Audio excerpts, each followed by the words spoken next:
My parents warned me not to look out the window at night. I just discovered the horrifying reason why. Ever since I was a baby, my parents always told me, don't look out the window at night. I always asked them why, but they would just shrug it off with a creepy smile.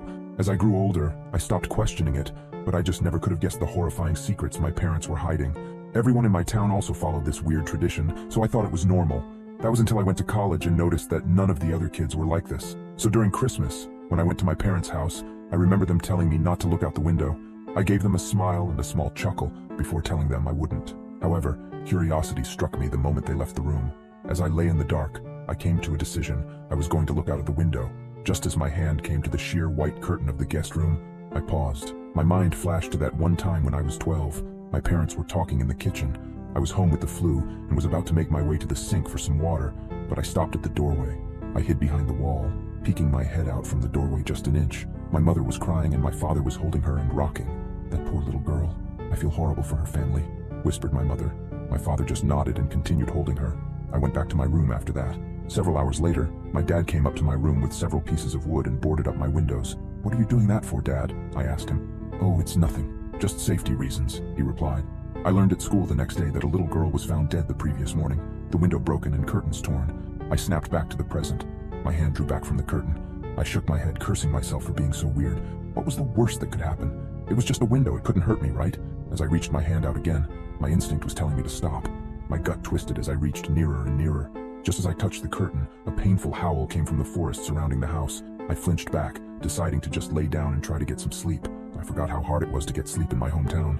Every night, coyotes howled for hours everywhere in town, or at least I thought they were just coyotes. The next night, I woke up in a cold sweat. I glanced over at the alarm clock next to my bed. It was midnight. I groaned and sat up in bed.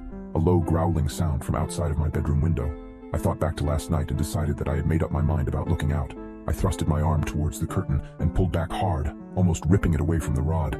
I flattened myself against the wall next to the bed for a moment before I put one eye in front of the window. I immediately regretted my decision as I heard claws clacking up the house. I flung myself out of bed, tumbling on the floor. I stood up and got back up on the bed. I stuck my face closer to the window as the clacking got closer and closer. It suddenly stopped for a second before the most terrifying creature popped up from outside, emitting a horrible shriek as it did so. I can never forget its face, the way the hollow eyes oozed some kind of black substance, like tar, and the way its lips were pulled back into a gruesome grin, the teeth blood-stained and razor-sharp. It looked like it had 4 limbs, its front 2 slamming on the glass and pounding. As I was frozen in front of the window in terror, my parents burst into the room. My father held a shotgun. He marched up to my bed and yanked me away from the window. He pointed his shotgun at the creature, shooting a bullet at it. The thing scrambled away, leaving the window almost completely shattered. "Damn it, son, it was a simple task. Just don't look out the window. How hard is that?" My dad shouted at me. I wasn't processing his words. I was sitting on the floor, arms and legs splayed everywhere in utter shock. What the hell had I just seen? My mother ran to the bedroom door. She had tears in her eyes. "Is everyone all right?" she asked. "Yeah, we're fine. We still gotta get that creepy effing monster, though." "Nathan, get up. We got some work to do," my dad said. I got up as soon as I could. My dad thrust the shotgun into my arms and marched downstairs.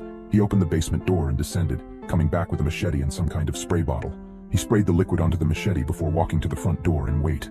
"Dad, what are you doing?" I asked, confused. I was just traumatized, and now my dad is waiting at the door, machete in hand like he was about to kill someone. Instead of a response, my dad just hushed me.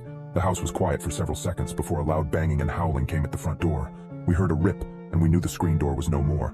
The wood of the interior door started to splinter, and I took a few steps backward. My dad glared at me. "Nathan, now is not the time for this. Point the goddamn gun and get ready to shoot." I aimed the gun at the door, trying to find the spot where the howling was coming from.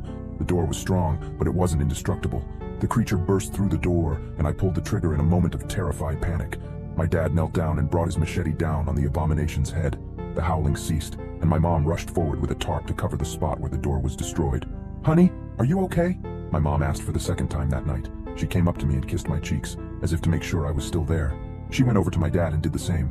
"We're okay, both of you, get in the basement. I gotta clean this up." I asked, "Basement? Why the basement?" Everything was going by at the speed of light, and I couldn't help but question everything that was happening at the moment. "Let's just get in the basement. Your father needs to clean up," my mom said, grabbing my arm and pulling me to the basement. We sat on the couch down there for what seemed like hours before my dad came in and put the machete up. He sat on the chair in front of us with an exhausted sigh. The 3 of us sat in silence for a few minutes. In that time span, my brain was able to come up with a coherent sentence. "Dad, what was that thing?" He just looked up at me, eyes dark, and said, "Where do you think that howling came from?"